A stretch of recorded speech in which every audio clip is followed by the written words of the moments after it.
What's up, everybody? Welcome to the Early Edge. It's the NFL Prop Show here on a Friday. We are brought to you by BetMGM. Make it legendary. We've got a great show for you lined up. I'm stepping in as host, but I'm going to be flanked by Uncle Dave, a.k.a. Dave Richard, and PropStarz. Let's bring them in. Alex Selznick, Dave Richard, joining us today on the show. We've got a lot of NFL props to talk about, and we got to check out our records before we do anything. Let's bring up the screen on how we did last week and how we are doing in general.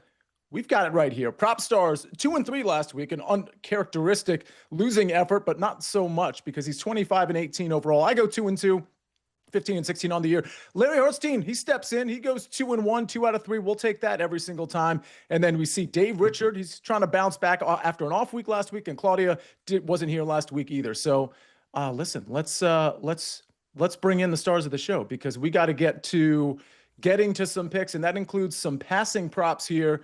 As you know, Uncle Dave, first of all, welcome back. It looks like you've got some passing props to give us. You're the one that's kind of loaded on this front, whereas PropStarz has a lot of receiving props. I've got some rushing props. I got to ask you, though, we missed you last week. How you doing? I'm doing good. Thanks for asking. And I don't intend on missing many more shows, and I don't intend on missing many more picks. We have a half season in the books in the National Football League. A lot of data to go off of, a lot of trends to go off of, and a lot of things for us to really buy into. And remember, the whole goal of this show, of every show that we do with SportsLine and the Early Edge, it's just laying out the stuff that we like, the picks that we're into, the ones that we'll put our money on ourselves. It's up to you watching to believe or not to believe. You can follow it, you can not follow it, whatever you want to do. We want you to be smart, we want you to be selective, but above all, we want you to have fun. And hopefully you're doing that following this show. You got to have fun. You got to bet responsibly. And Alex, one thing that just I love when we do this is because you guys change my mind sometimes. And to Dave's point, sometimes we'll be on the Early Edge together. We'll be on this show together, the prop show or the NFL pick show, college football show. And there might be a pick and analysis behind the pick that we're like, I'm not so sure I agree with that. So we're not going to take that pick. And so I think the foundation that Dave just laid is really important because we're about to give out, 8, 9, 10, 11 picks on this show, probably some leans beyond that because I have some leans that I haven't made official. We're going to provide the analysis. And Alex, it's up to everybody else to decide, hey, do I like that analysis? Am I making that pick? I concur, Sia. I honestly believe that's an underrated component when it comes to being successful in the betting space. I would say being flexible, being able to receive new data and then being able to pivot. Sometimes the best picks I find are picks when I went in with a certain mindset. Let's say I'm going in to potentially target a running back, maybe Josh Jacobs in a matchup, and I like his over at first glance, but then after digging in a little deeper, I come out on the other side. Those tend to be picks that I've personally had a lot of success with. So I just feel like being adaptable, being able to discern new information is really vital to have success in this space. All right, well, let's get to it. Let's get to some of our picks. Dave, you're loaded on the passing props. I mean, you've got 3 for us. So why don't you fire off the first one? I'm gonna let you pick. I see Jordan Love here first. So feel free to lead with that or wherever you want to lead. Yeah, let's start with Jordan Love, and it's an underplay, Sia. Under 237.5 passing yards at -113. Tough matchup for Love going up against Philadelphia. That's Proppy's Birds. We know that they've already had a good run defense and a good defense overall. Really, the pass rush is what's been lacking a little bit this year. But they got Jalen Phillips in trade from Miami, and that's a dude who's worked with Vic Fangio over the course of his career. He's going to be able to step right into that defense and make an impact. Nolan Smith is also going to be back. He's going to factor into that Philadelphia defense. And why is that important? Because Jordan Love, all season long, his Achilles heel has been pass rush pressure. I have the numbers right here. When he's been pressured, he's completed just 37.7% of his throws. He's got a catchable attempt rate of 68.8%. Usually you want that number close to 90%. He has 0 touchdowns when he's been pressured this year, and his yard per attempt average is 4.7. These are pathetic numbers. These are pathetic numbers for an amateur quarterback in college. This is bad for the National Football League. I think we'll see, also, it could be a low-scoring game. The weather isn't expected to be particularly warm. Could be, freezing in Green Bay. Wouldn't be shocking this time of year to see that, and it's in the forecast. I'm taking the under here, especially with Tucker Kraft not there for Green Bay. Jordan Love's not going to have a big game. This is where I'm playing it, under 237.5 passing yards. Alex, I really like this play, but of course, I'm going to defer to you on just adding on really anything you want to add there, because it does feel like Philly is getting so many reinforcements via just injury, people coming back, but also via trade. And Jordan Love, now without Tucker Kraft, hasn't been very good. We don't know about Matthew Golden. Doesn't look like he's trending to play. We'll wait and see on that. But 237 seems like a lot. How about you? I fully agree. I love this look for a variety of reasons. First and foremost, the Packers offense are hyper conservative. They love to run the football. They don't pass a lot. So that's starting. And then we look at this matchup against the Philadelphia Eagles defense. Dave mentioned the addition of Jalen Phillips, as well as getting Nolan Smith back, and then also Brandon Graham, signing him as well. I really think this Eagles defense is set up very nicely. And then I like the secondary as well. They added Michael Carter from the Jets. I thought that was a very savvy move. He's the highest paid slot corner in or nickelback in the NFL. What that does, it's almost an addition by subtraction. That's going to move Cooper DeJean outside, which I think is a more natural fit for him. Basically getting a Dory Jackson off the field. You've got Quinyon Mitchell. So I look at this Eagles secondary. I think it's very, very strong. I also think they have the pass rush to be really disruptive as well. I love this look from Dave. And no Tucker Kraft is a significant loss to this Green Bay passing offense. Sure, that's been a guy that he's leaned on when pressure's been on him, and we saw that as recently as their last game. One last thing, he's been over this. Jordan Love has been over this line 4 of his last 5, and so they're hoping that the amateur bettor sees this low number and goes, oh, he's going to go over this. This is a slam dunk. Don't fall for this. This is an underplay or a stay away. And I would play this down, Sia, to 232.5, maybe even 230.5. Yeah. That's where you're more likely to see this line at this point. I totally agree. And we should remind everybody, too, that, and for whatever this is worth, the Eagles acquired Jair Alexander as well. This seems like a great spot. I know a lot of smart people that are on the Eagles to cover in Green Bay, so that's something to consider. Dave, you're one of them. Okay. Yeah. Talk to me, Dave, about this game is in Germany. Correct me if I'm wrong. Yes. Daniel Jones, it's another under. Talk to me. It's the same type of prop, and it's almost the same rationale, a little bit different. It's not an opponent that added a bunch of new talent, but it's Daniel Jones under 244.5 passing yards. That's at also minus 113. He's been way over in 3 straight games. It's the exact same type of philosophy where they want you to look at his past games and say, oh, well, this number's nice and low. I'm going to take the over. Don't do that. And after last week's loss at Pittsburgh, Colts coach Shane Steichen basically lamented that he didn't run the ball enough and that he put his offensive line in situations that they weren't really prepared for. The Steelers' pass rush really teed off on them. The Falcons have the #1 blitzing defense in the National Football League. So when Daniel Jones goes to throw, these are going to be short passes. He's going to try and get it out quick. He's going to try and dink and dunk that. We saw Tua Tagovailoa have a lot of success doing that against Atlanta just a couple weeks ago. Tua had 205 yards in the game. So I think that Daniel Jones won't have the opportunities to get those big chunk plays unless the Falcons miss a lot of tackles. That's something they don't tend to do.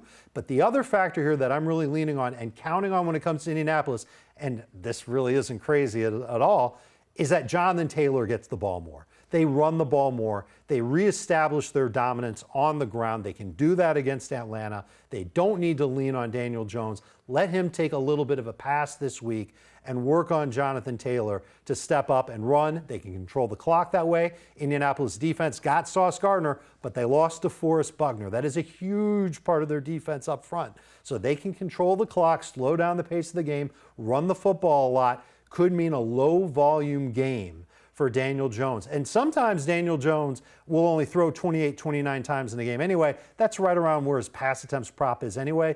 I would rather play the number on yardage here rather than the pass attempt number and go under that way because I expect him to have a bunch of short throws. Proppy, really quick reaction here. I do agree it's a difficult matchup for Daniel Jones. I do think he'll have to be highly efficient. I would argue, though, that I do not believe in trap lines and props, but that's a topic for a later discussion. Okay. Maybe for overtime, where Dave, you're going to have another quarterback prop when we get to overtime. And I'm actually glad we're saving it because teaser, it's on Baker Mayfield. I actually have, and again, another teaser. I'm not spoiling it completely, but it's an attempts prop. I have an attempts lean on the other quarterback in that game, Drake May, and I want to get both of your opinion on that. So that'll be in the overtime segment. But ladies and gentlemen, coming up next, we got to get to some of my props, some of PropStarz props, and of course, some of Uncle Dave's props. We go to the running back department. That's coming up next. Our rushing props for week 10 on the early edge.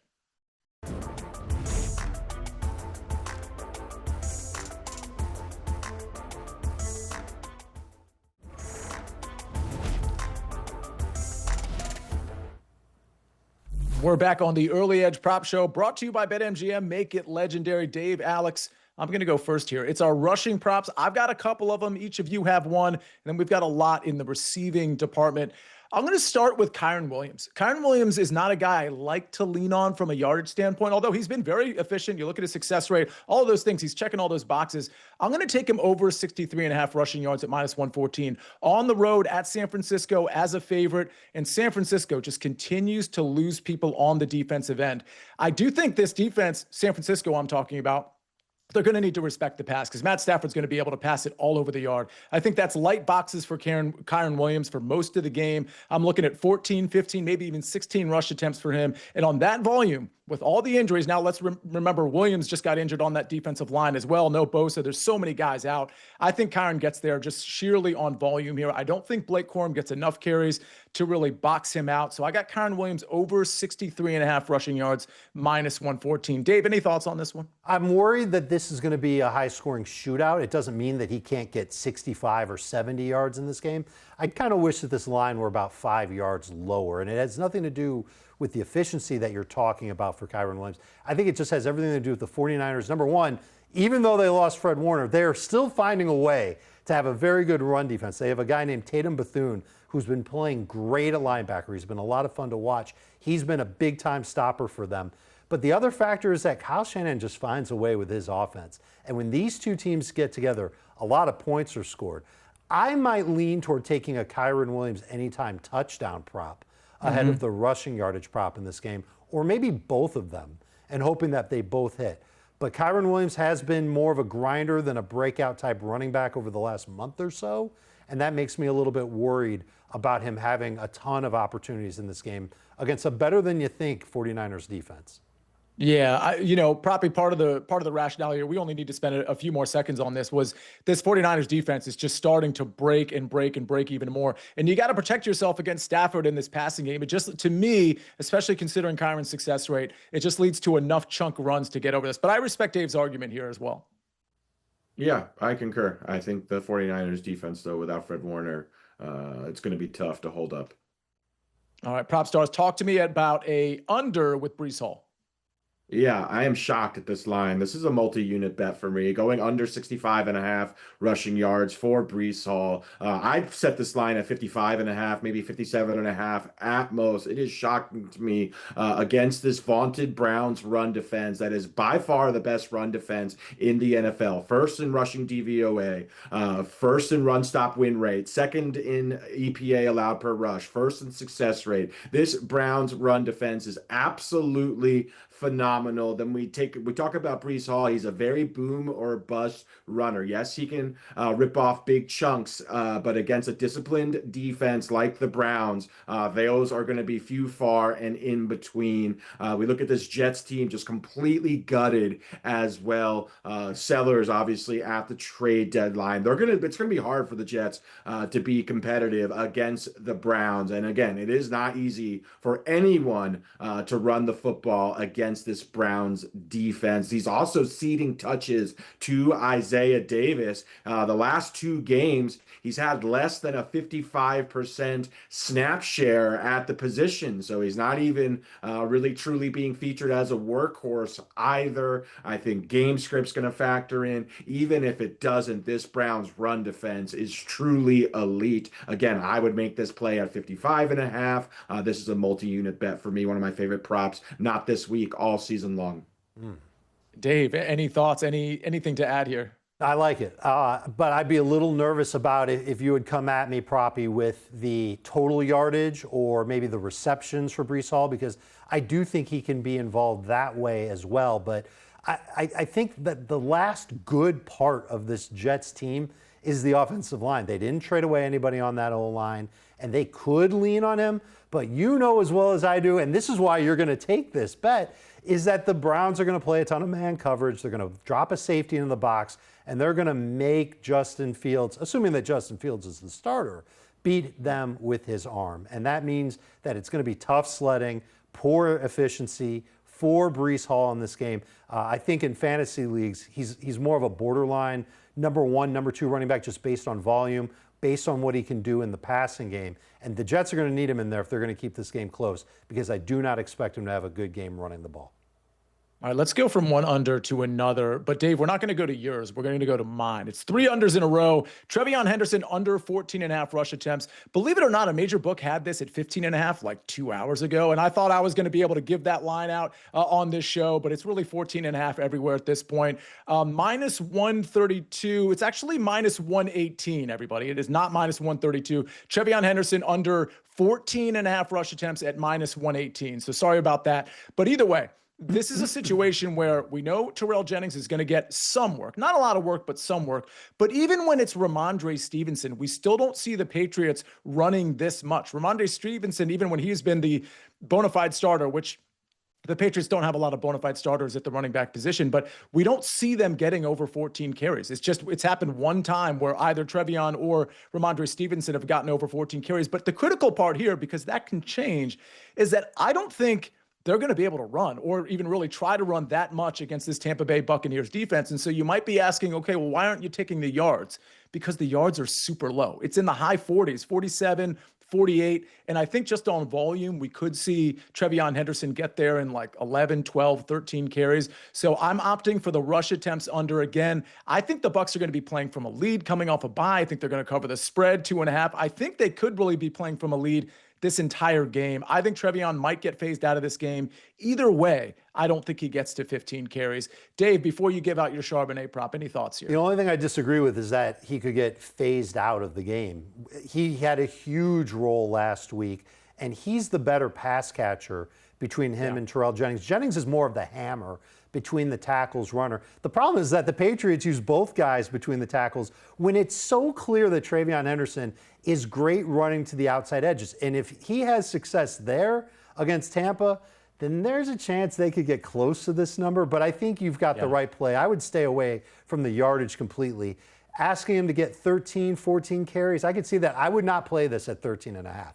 It has to be 14.5. And I'm glad you got away from the line with the high juice. You know that I'm not a big fan of spending a lot of juice unless it's really a gimme. And this doesn't feel like as much of a gimme. So the low juice, the fact that he's got to get to 15 carries, I don't see a game script where that happens. I like where you're coming at with this one.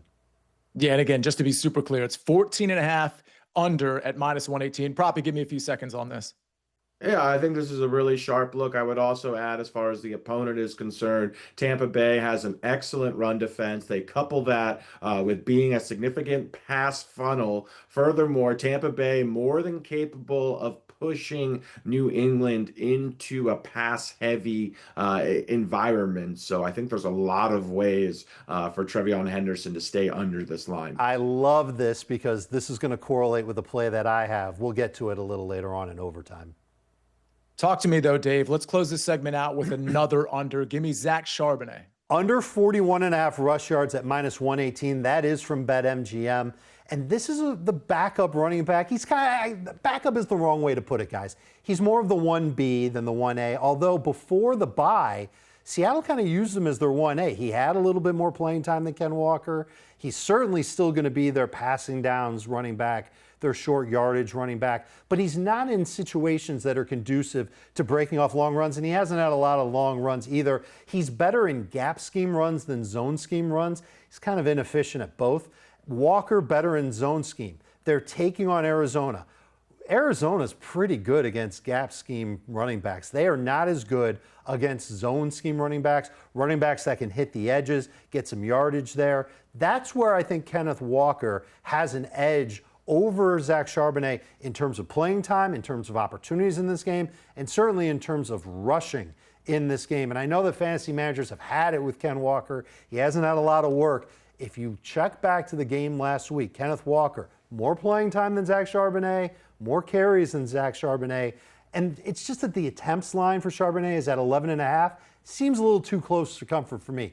41.5 rush yards, that's a number that I don't think he can hit. In fact, when these two teams met earlier this year, Charbonnet came just under that line. Another inefficient game for him, and he played more in that game than Walker did. I don't think that happens this week. This sets up for a Walker week. I'm going to go under. This is my favorite line of the week. Zach Charbonnet under 41.5 rush yards, minus 118. A lot of favorite lines of the week and a lot of unders in this segment. Alex, I know you had a response. We'll get to that in the overtime segment where we have a lot of time to talk about a lot of leans and a lot of responses. But we got to get to a break because we've got 5 props coming in the next session. PropStarz has 2 unders and an over, some superstars there as well. I've got a couple, a lot more to come on the early edge.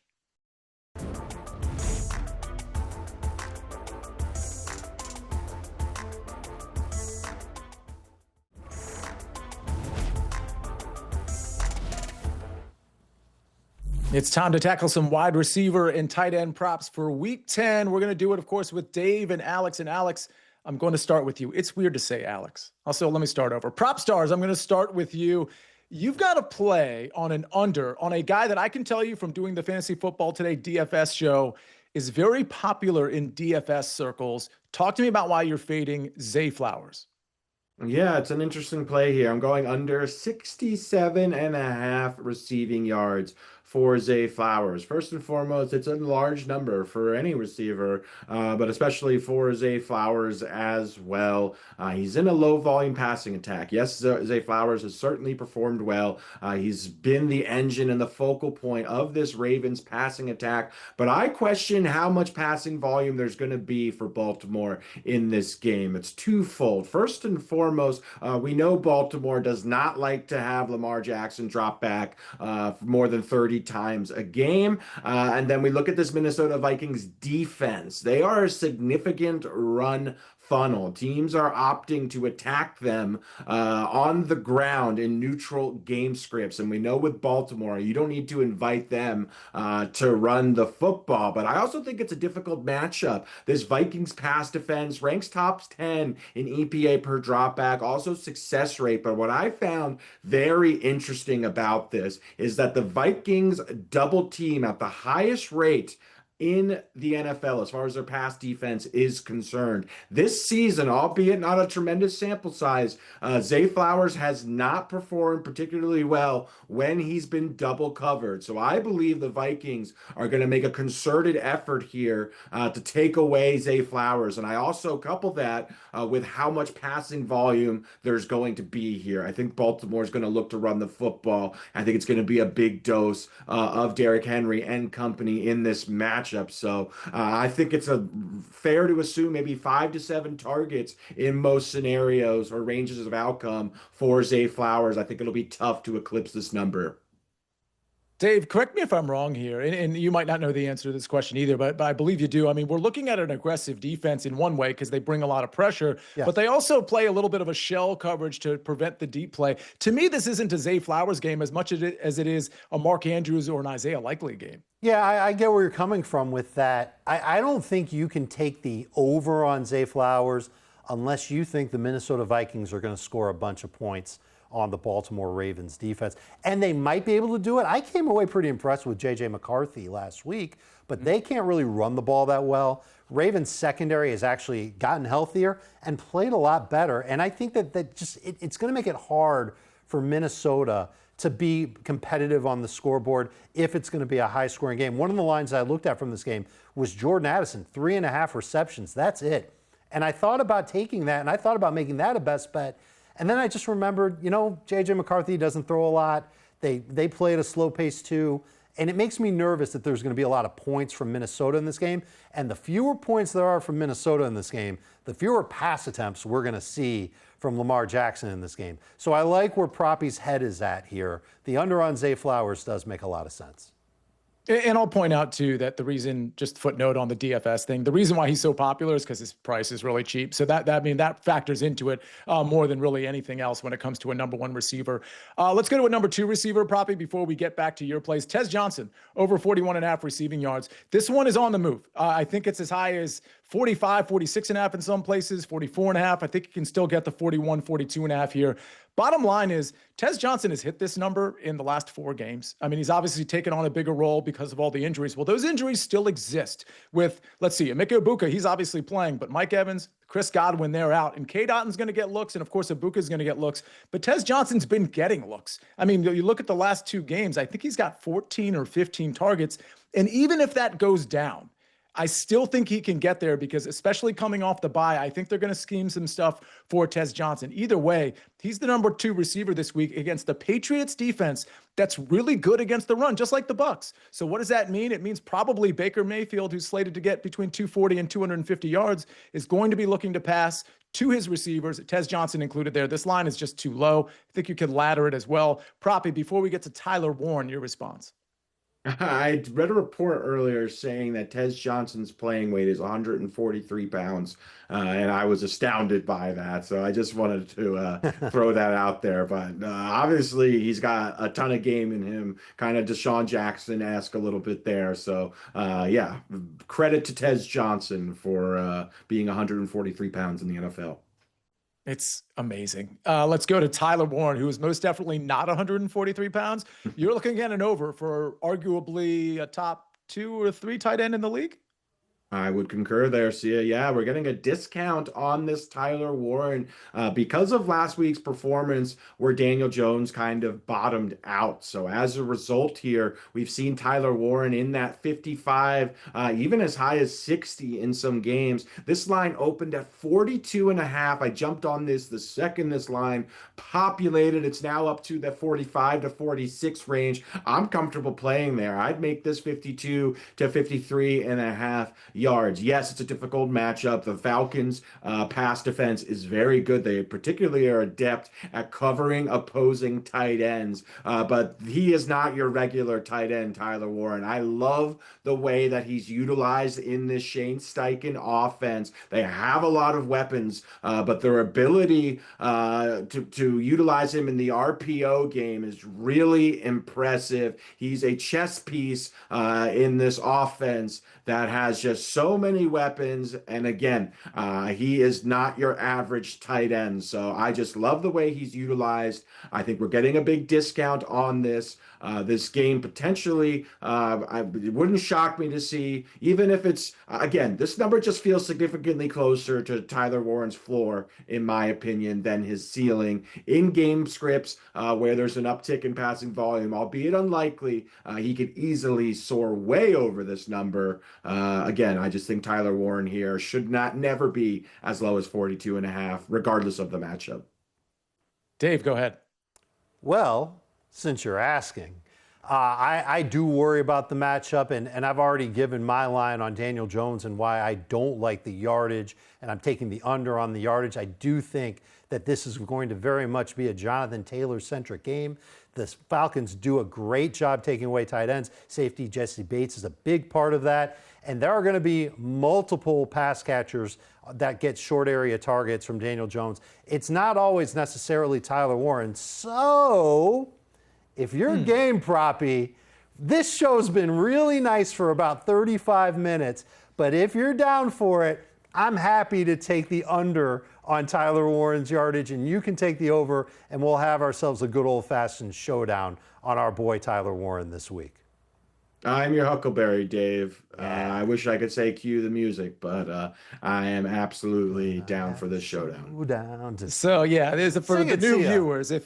Yeah, you don't want to hear me sing. I can promise you that. But for the new viewers, there's usually a song connected to a showdown. So just sing a song either way. Okay, we got a showdown.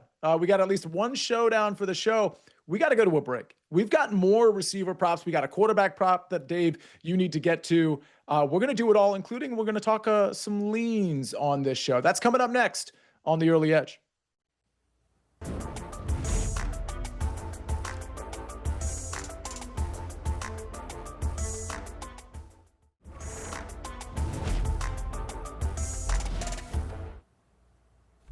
We head into overtime as we get to some of the picks we haven't gotten to yet from previous segments. Of course, maybe talk some leans as well. Proppy, I want to finish up the receiver segment. You've got a play that I know you gave out a couple of days ago on the Early Edge Morning Show on the SportsLine YouTube channel. Go to YouTube right now and subscribe to SportsLine. Proppy, it was on Marvin Harrison. Tell everybody what it was. Love this look. Under 58.5 receiving yards for Marvin Harrison. This line's too high. It's a result of his last performance against the Cowboys pass defense. That's absolutely atrocious, where he was the focal point of Arizona's passing attack.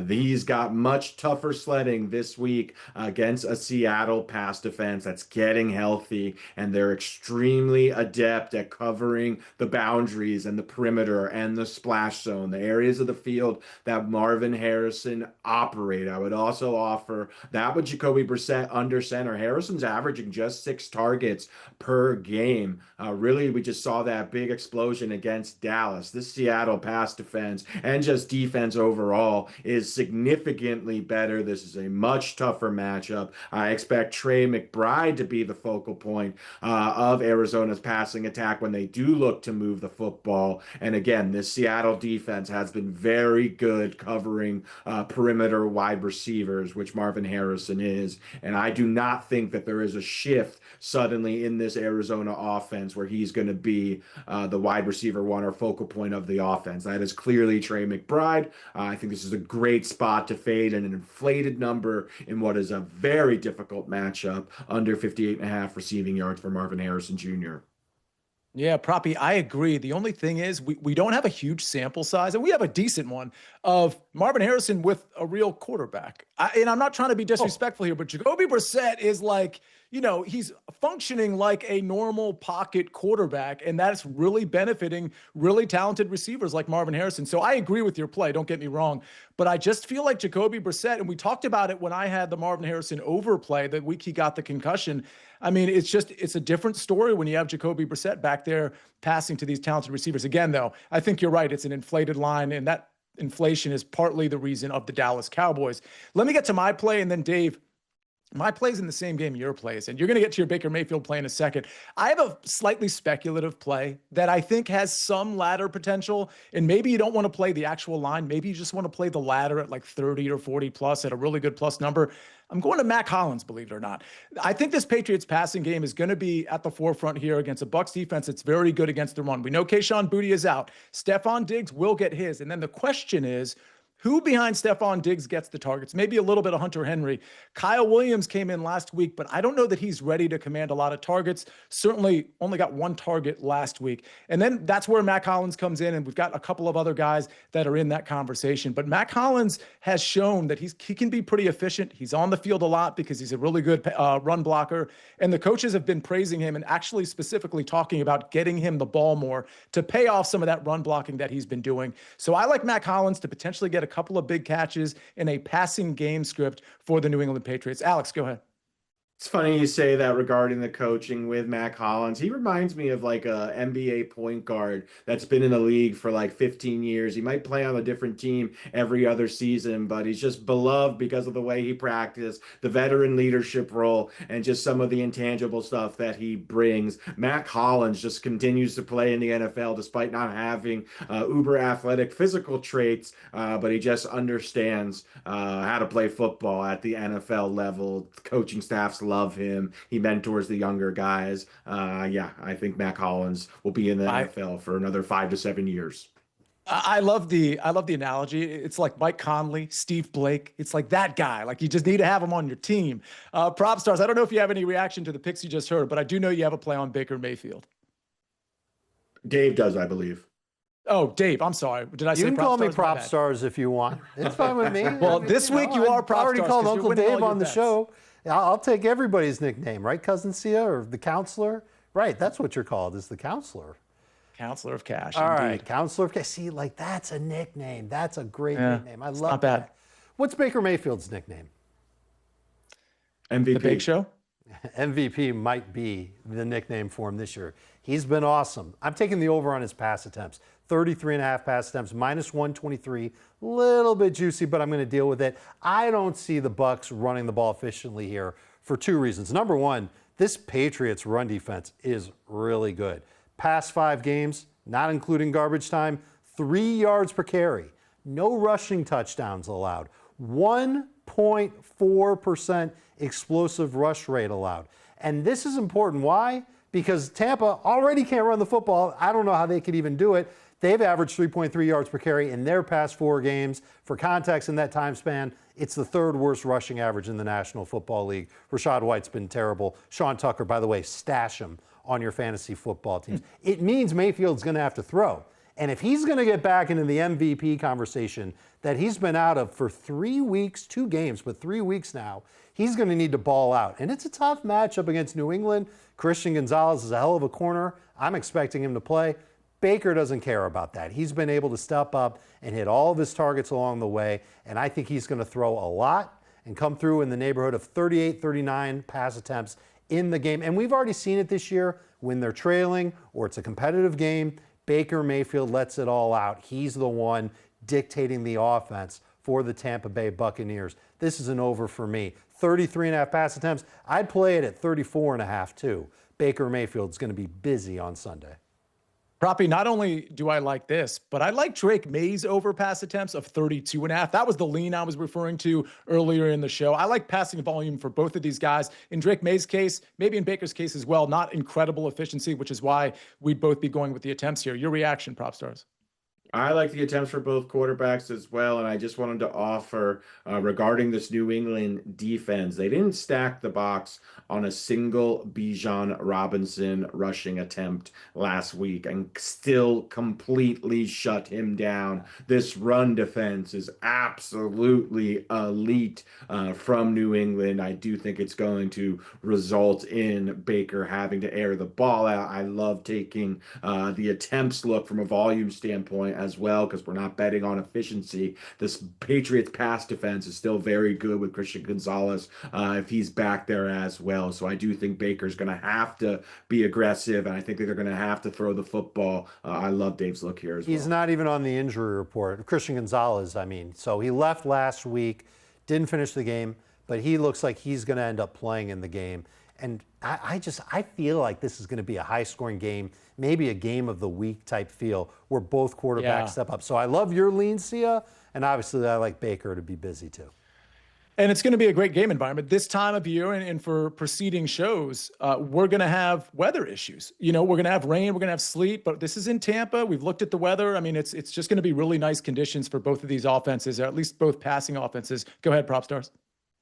Just wanted to touch on this while you mentioned weather here. I see this so often in the prop market. People betting on the weather, especially early in the week. I would strongly encourage you not to do that. The forecast and the weather rarely plays a significant factor in a game. And if it does, it's wind. If you're going to do that, at least wait until a couple hours prior to kickoff. Banking on that 2 to 3 or more days out rarely works out in your favor. I think weather's often very overblown in the NFL. Pun Unintended with overblown. Good catch, Dave. Thanks. That's so true. And a lot of times we see how much that wind in this example is going to affect the game, not by looking at the props, but by looking at the totals. Yeah, of course you can look at the props and see if they're affected, but if a game total is 49.5 and then all of a sudden we hear about weather and it's down to 49, you know, that's not a huge move, or maybe it stays at 49.5, maybe it even ticks up. So always look at totals to see if the wind or the rain or the sleet. But again, that doesn't mean we can't consider it. What Proppy is saying is we need to consider it closer to game time rather than putting in a play predicated on the weather on a Thursday or a Friday. PropStarz, I did encapsulate that correctly, right? Absolutely. Yeah, I can't tell you how often I've seen people share their bets with me and they'll say, "Oh, I think this game, Cleveland versus whoever, it's going to be super terrible weather, so I'm taking unders across the board." And rarely I see that working out. And obviously, the odds makers are aware of the weather as well. So I don't think you are able to gain a significant edge by trying to forecast the weather yourself.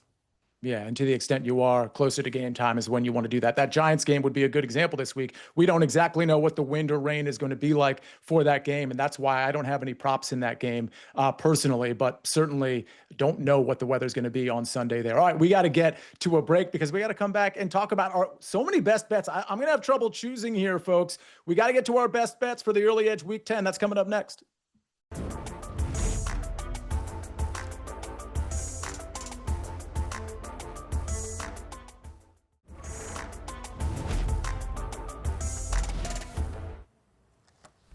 A lot of bets out there for week 10, some leans as well, but here are the official plays. First page is PropStarz. Breece Hall under 65.5 rushing yards. Zay Flowers under 67.5 receiving yards. Tyler Warren over 45.5 receiving yards. And Marvin Harrison under 58.5 receiving yards.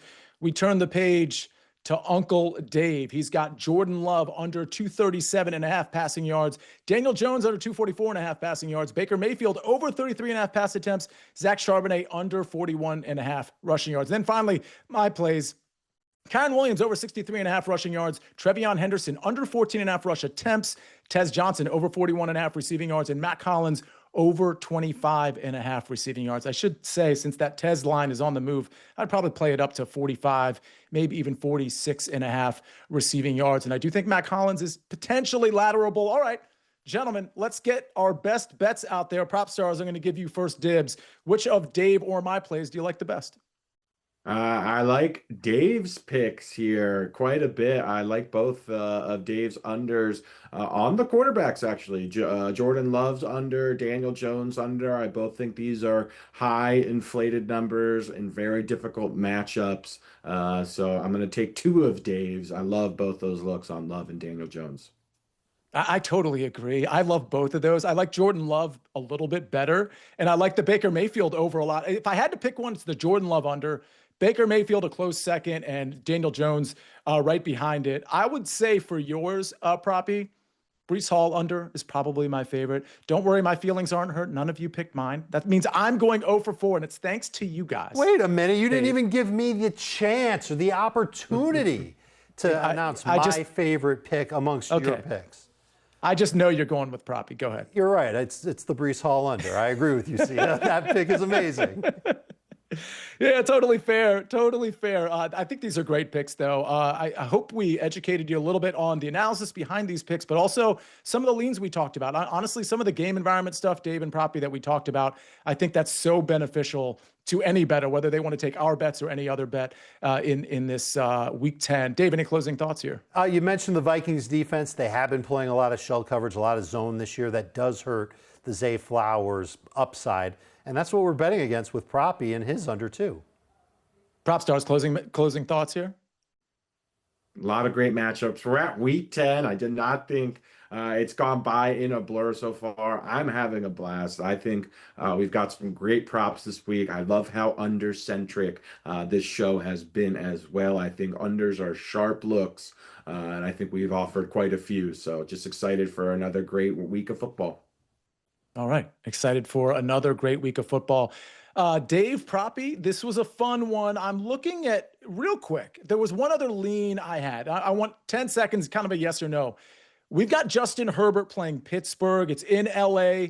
33.5 was his, or 35.5 was his pass attempts. Yes or no on that? Yeah, I studied it. I actually like the completions over more because I think he's going to have a lot of short throws in the game. Got to get the ball out quick with his tackles in such peril. I like that too, Proppy. Pittsburgh's a willing dance partner.